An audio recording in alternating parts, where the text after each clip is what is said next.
Tu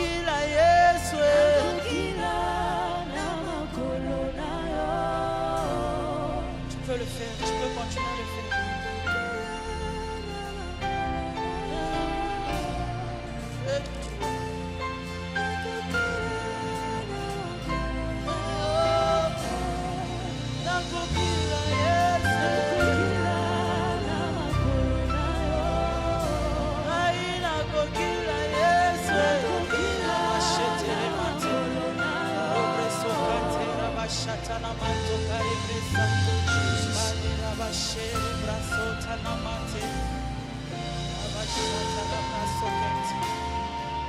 Jesus. Merci Jésus. Merci précieux Saint-Esprit. Merci le roi des rois. Merci le prince de paix. Merci ô Élion. Merci ô Dieu Tout-Puissant. Merci ô toi qui nous a appelés en ces lieux. Merci ô Dieu pour cet esprit de prière qui est dans cette salle. Seigneur, j'ai appris une chose. Partout où il y a un esprit de prière, tu disposes aussi une grâce d'exaucement. Papa, je crois ô Dieu, au plus profond de mon âme, de mon cœur, que ce soir, éternel Dieu de grâce, tu feras du bien à une personne. Mando Shaba de Gasatalabaya. Mandalaba Shatalabaya Katalaba. Mantalaba Shatalabaya Katalaba. Elabrados Kapa Mandeleba de Kash. Mantalaba Shandalabaya. Elebra Shatalaba. Écoute ceci. Toujours sur cette mélodie, j'aimerais qu'à un moment qu'on se tient debout. C'est une journée de prière. Je sens l'esprit des prières dans cette salle. Il est écrit qu'au temps favorable, je t'exaucerai et au jour du salut, je vais te secourir. J'aimerais informer à quelqu'un que le temps favorable où Dieu veut exaucer une personne, c'est bien maintenant. Je vais te donner juste quelques bonnes 5 minutes. Nous allons faire monter à Dieu des instants prière ici. Vous savez, Dieu ne sait pas comment s'impliquer dans ton problème si tu ne pries pas. Ou j'aimerais le dire mieux, Dieu ne sait pas comment agir dans tes affaires si tu ne t'intéresses pas à lui. La prière, ce n'est même pas l'objectif que nous sommes venus faire en ce lieu. La prière, c'est un moyen qui fera à ce que l'objectif que nous sommes en ce lieu puisse être accompli. Alors je te prie de là où tu es, tu vas lever ta voix. Tu vas prier, tu vas collaborer avec le Saint-Esprit. Tu vas dire, précieux Saint-Esprit, j'ai besoin de toi maintenant. J'aimerais t'informer, il n'y a rien alors rien qui peut se faire dans cette salle.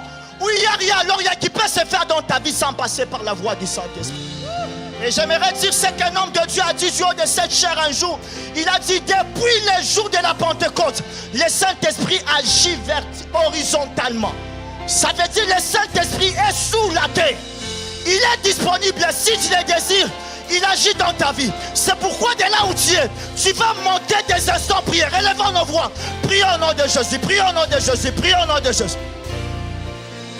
Si tu parles la langue, parle la langue. Prie au nom de Jésus. Prie au nom de Jésus.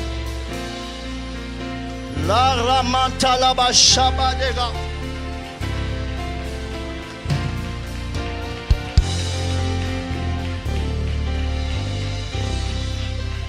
Tu peux monter en prière. Je te donne juste 5 minutes.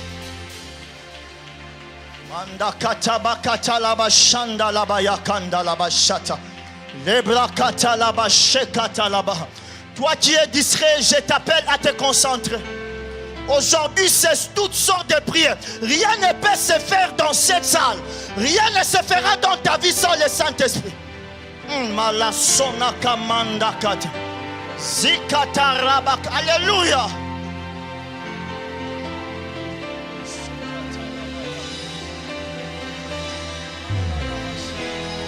Je sens la présence de l'Esprit dans cette salle. Mais tu n'as qu'à désirer. Tu n'as qu'à désirer. Est-ce qu'il y a quelqu'un qui est venu avec sa soif dans cette salle? Oh, oh, oh, oh. Soka Prakatalabaya.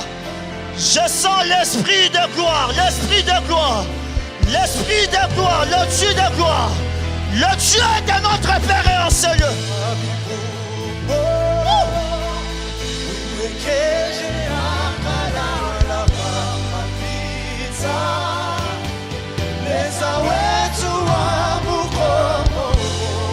Jésus,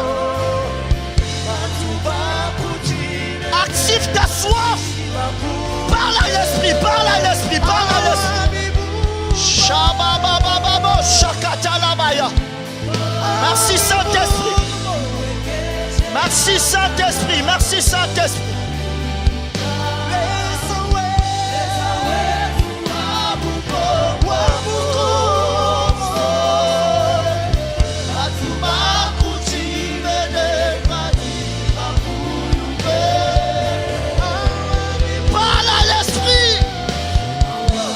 Je sens la présence de l'esprit dans la salle. Alléluia.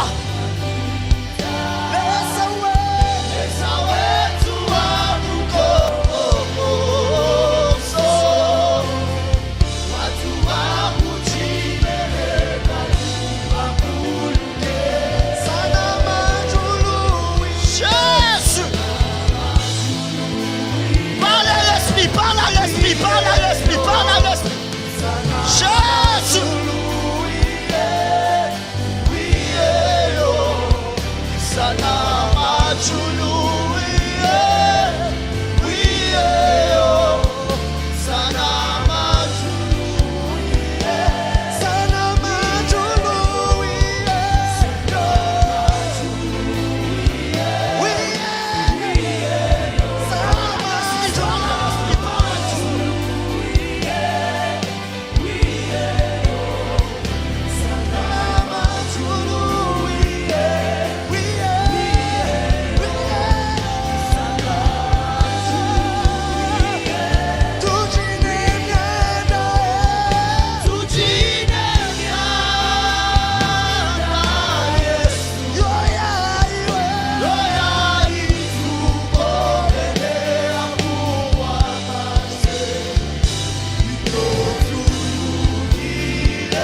J'aimerais informer à quelqu'un que Dieu est en ces lieux.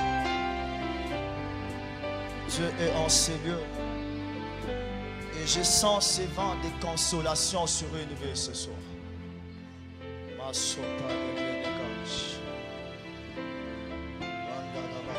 Sans plus tarder, nous allons prendre nos Bibles. Dans 1 Chronique 4, les versets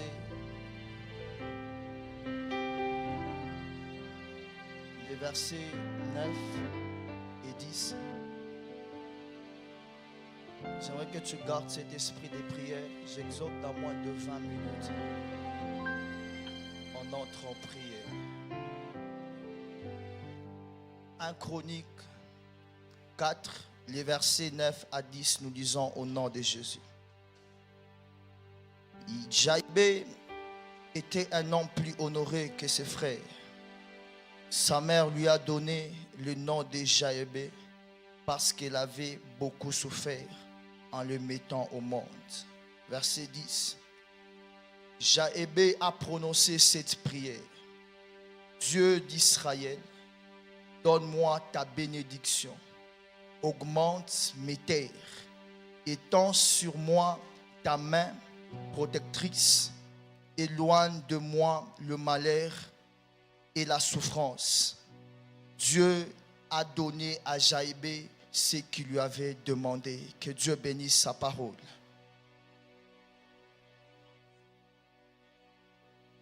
Alfred Quinn, je crois que je vais développer ensemble avec vous Louis Segond. Alléluia.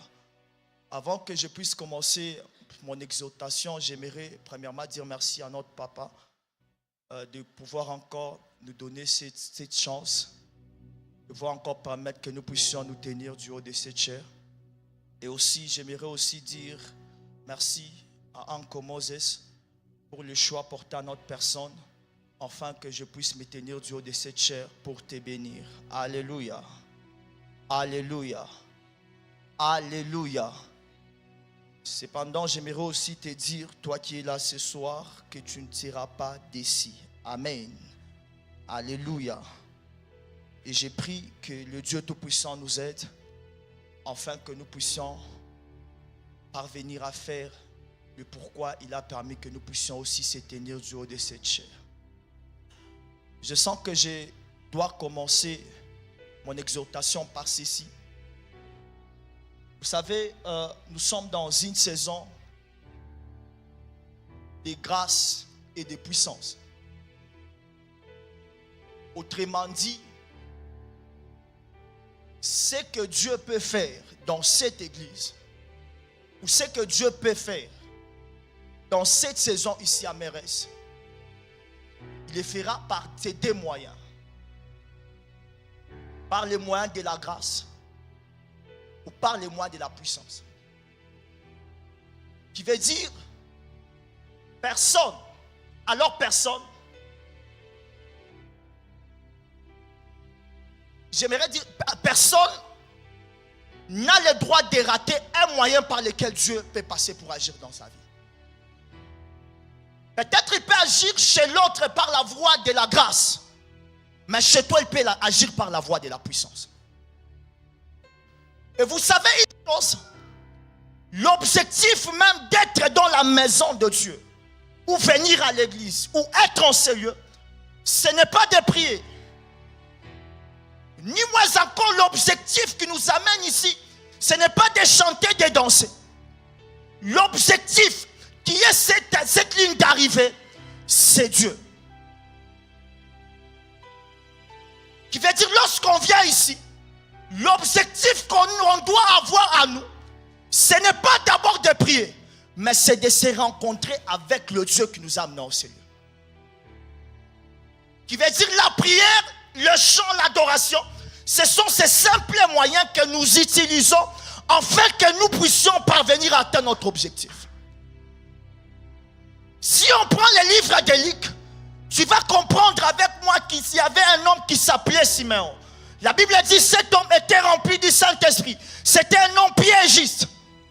Et cet homme avait la promesse de voir un jour le Messie. Qui veut dire sa vie était conditionnée. Aussi longtemps qu'il n'a pas encore vu le Messie, il ne quittera pas sur terre. Mais la Bible nous dit quoi dans Luc? La Bible nous dit un jour l'Esprit de Dieu a pris la personne de Siméon. J'aime la version qui dit l'Esprit de Dieu le conduit dans le temple. Il n'est pas parti au temple par lui-même, non, mais l'Esprit de Dieu lui a conduit dans le temple. Et sans oublier que l'Esprit de Dieu, c'est Dieu d'abord lui-même. Et Proverbe nous dit, Dieu fait toutes choses avec but ou objectif. Qui veut dire, lorsque l'Esprit de Dieu conduisait Siméon au temple, il avait un objectif ou un cible. Et cependant, lorsque Siméon est arrivé dans la maison de Dieu qui était le temple, il s'est rencontré là avec Dieu. Où il était la première personne à transporter Jésus-Christ entre ses mains.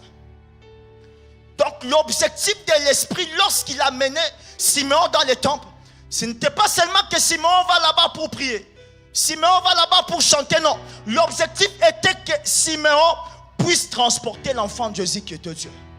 En d'autres termes, lorsque Siméon a transporté Christ, il a dit, mes yeux ont vu le salut d'Israël, la gloire d'Israël, ainsi que la lumière d'Israël. Mais il est écrit à notre sujet, toi et moi, en disant que nul ne peut venir dans la présence de Dieu sans que l'Esprit de Dieu l'attire. Qui veut dire, toi et moi, avant que nous puissions être ici, c'est l'Esprit de Dieu qui nous a amenés ici. Ou j'aimerais encore le dire mieux, avant que toi et moi nous puissions être dans sa présence, on était sur la liste des personnes qui devaient être dans ce culte. Alléluia. Alors j'aimerais dire à quelqu'un, ce soir, que quelqu'un puisse parvenir à atteindre l'objectif qui est le point d'arrivée, qui est Dieu. Qu'une personne atteint l'objectif d'être dans la maison de Dieu, c'est atteindre Dieu. C'est toucher Dieu. C'est palper Dieu. Si c'était l'objectif, quand on est dans la présence de Dieu, prier. Il y a des gens qui prient plus que même nous lorsqu'ils sont à l'église. Mais leur vie ne change pas. Mais il y a de ces personnes qui ont déjà compris ces principes, que lorsqu'on est dans la maison de Dieu, ce n'est pas seulement prier. Ce qui l'anime, c'est se rencontrer avec le Dieu qu'il a appelé. Autrement dit, se rencontrer avec le Dieu de la maison de Dieu. J'ai prié pour toi, parce que nous sommes dans cette saison, ça se passe maintenant, qui veut dire quelque chose doit se passer maintenant, parce que tu vas te rencontrer avec le Dieu que tu es venu chercher en Seigneur. C'est ton amen qui est en train de me tourner. J'aimerais mieux te le dire en disant que le Dieu qui t'a amené en ce lieu, quelque chose va se passer dans ta vie. S'il y a un problème qui a longtemps existé dans ta vie, ça va se passer maintenant, parce que tu vas te rencontrer avec le Dieu qui donne les solutions. S'il y a une maladie qui a longtemps perduré dans ta vie, j'aimerais te dire, ça va se passer maintenant, parce que tu vas te rencontrer avec le Dieu qui t'a mis en scène. Alléluia. Alléluia. Il est écrit au sujet de cette femme qui faisait couler le sang. La Bible dit, elle s'est dit en elle-même, si j'ai touché le pan de la robe de cet homme, je serai guéri. Sœur, frère, son objectif n'était pas les hommes. Peu importe, à un moment j'ai compris, d'abord quand je méditais, j'ai compris que la force d'une personne est dans le sang. Donc cette femme, c'est fort probable qu'il avait des vertiges. Mais comment se fait-il que cette femme, malgré qu'il n'était pas stable dans sa santé, mais il est parvenu à pénétrer la foule jusqu'à toucher les pans de la robe de Jésus? Pourquoi cet homme était objectif? Son objectif n'était pas les hommes. Son objectif n'était pas les disciples qui construisaient la ceinture de Jésus. Mais son objectif était Jésus. Si je touche Jésus, je serai guéri. J'aimerais dire à quelqu'un, lorsque tu es venu en ce lieu, quel est ton objectif? Quel est ton objectif? Tu es venu prier. Donc Satan les a déjà aidé. Si quelqu'un ne prie pas, il faut l'aider à prier. Mais il y a de ces personnes, un certain moment, ils prient mais ne prient pas bien. Quand il ne prie pas, sa conscience lui condamne. Donc la prière, elle est prière lorsque elle arrive à la personne à qui on l'adresse. J'aimerais le dire mieux, qu'il n'y a aucune puissance dans la prière, mais la puissance de la prière, elle est auprès de la personne à qui on adresse la prière. Qui veut dire, lorsqu'on prie, on doit faire de tout notre mieux que notre prière atteigne Jésus-Christ de Nazareth. Cette femme était objective. Elle s'est dit, si j'ai touché le pan de la robe de cet homme, je serai guéri. Quel est ton objectif ce soir dans la présence de Dieu?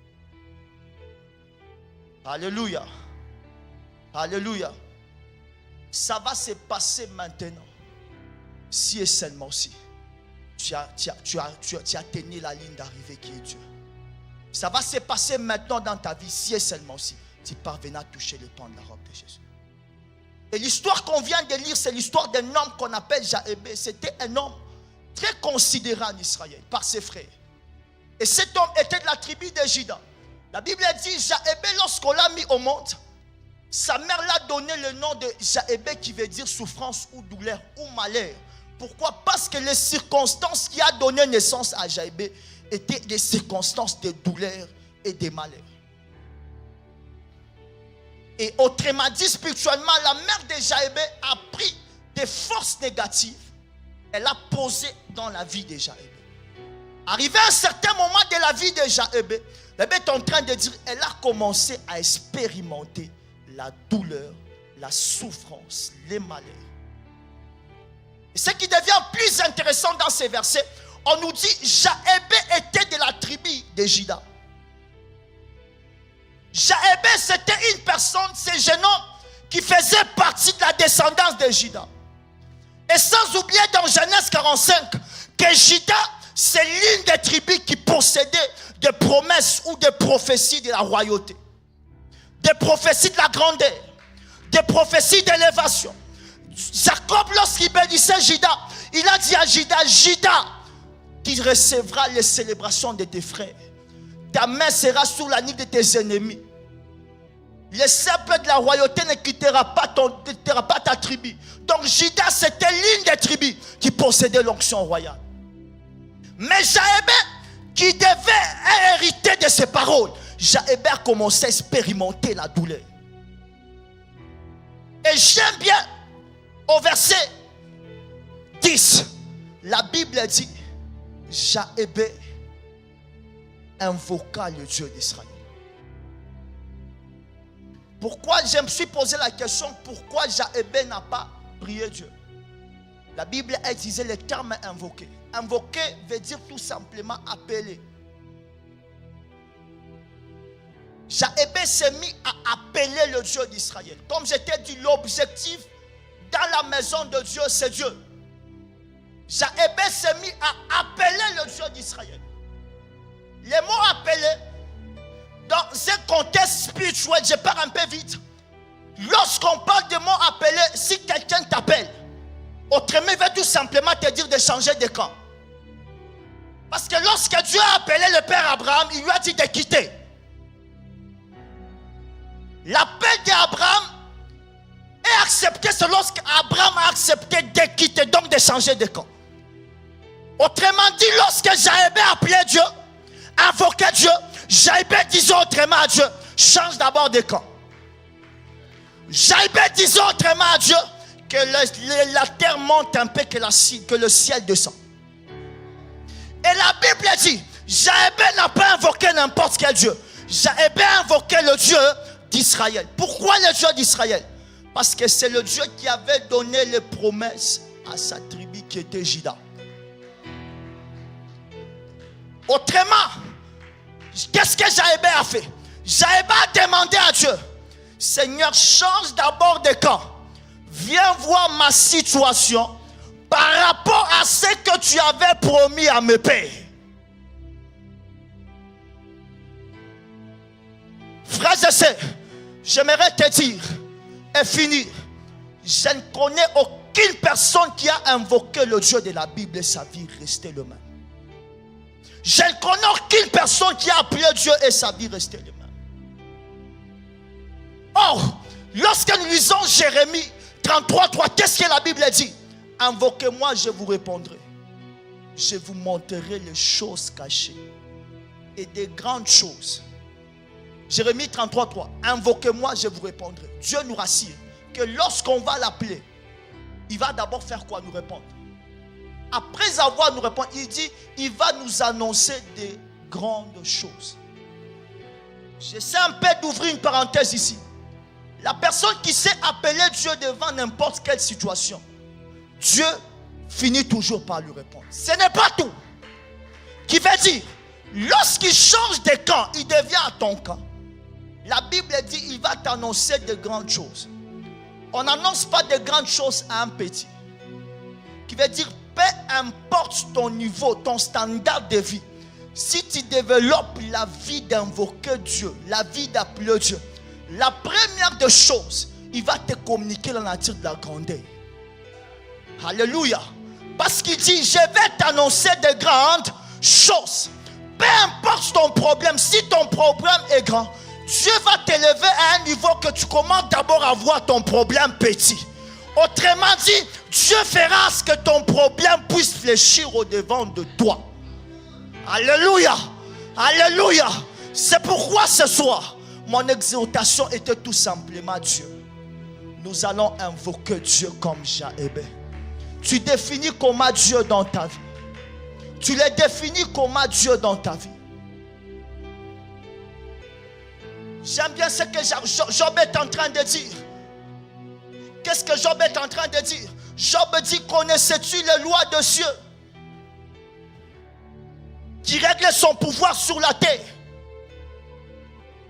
Autrement dit, qu'est-ce que Job veut dire par ici? Que sur cette terre, la terre plutôt dépend du ciel.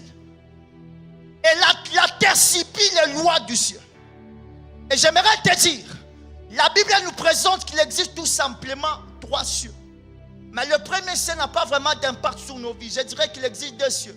Le deuxième et le troisième. Et bizarrement, bien mais dans le Seigneur, ce qui nous intéresse, lorsqu'on invoque Dieu, autrement on est en train de demander au 3e ciel de descendre et d'imposer son pouvoir sur nous. Or, l'une des principes de ciel, ça dit tout simplement que lorsqu'il y a un ciel supérieur, elle a la capacité d'imposer ses décisions sur les cieux inférieurs. Jaébé en a compris ce principe et il a dit, non, la vie que je vis ici sur terre, il y a aussi un ciel qui est au-dessus de moi. Si je peux invoquer ce ciel où il y a l'Élohim, le Dieu d'Israël, ma vie finira toujours par changer.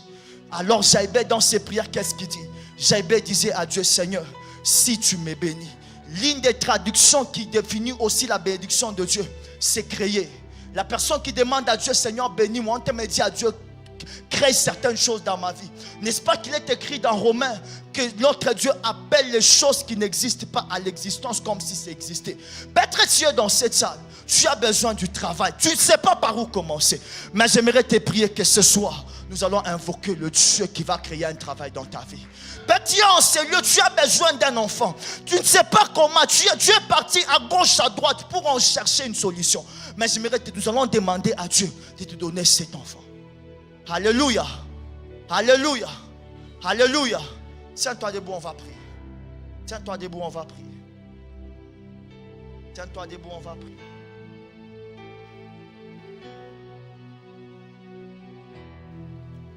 Je sens qu'on doit prier. J'aimerais que de là où tu es, tu comprends tout simplement que l'objectif ce soir d'être ici, c'est Dieu. Donc ce que tu vas faire, ce que nous allons faire, nous allons utiliser au moins tous les moyens possibles que nous puissions parvenir à atteindre Dieu. Alléluia. La situation que tu as là, j'aimerais t'informer ce soir. Si ça touche Dieu, ça va se métamorphoser. Et ce soir, je peux tout douter, mais sauf la manifestation de Dieu dans ta vie. Alors tu vas entrer en prière. Je ne t'impose pas la position. Tu vas entrer en prière. Tu vas désirer la présence de Dieu d'abord. Oublie ton frère, oublie ta sœur. Oublie même ton voisin. Pour ta situation, tu vas invoquer Dieu. Tu vas dire à Dieu, Seigneur, tu as dit dans ta parole, désormais vous verrez le ciel ouvert, les anges monteront et descendront sur le Fils de l'homme. J'ai pris en ton nom parce que c'est que le ciel est ouvert. J'ai besoin que tu interviennes dans ma vie. Alléluia. Entre en prière, prie au nom de Jésus. Prie au nom de Jésus. Prie au nom de Jésus. Prie au nom de Jésus. Prie au nom de Jésus. Prie au nom de Jésus. Shanda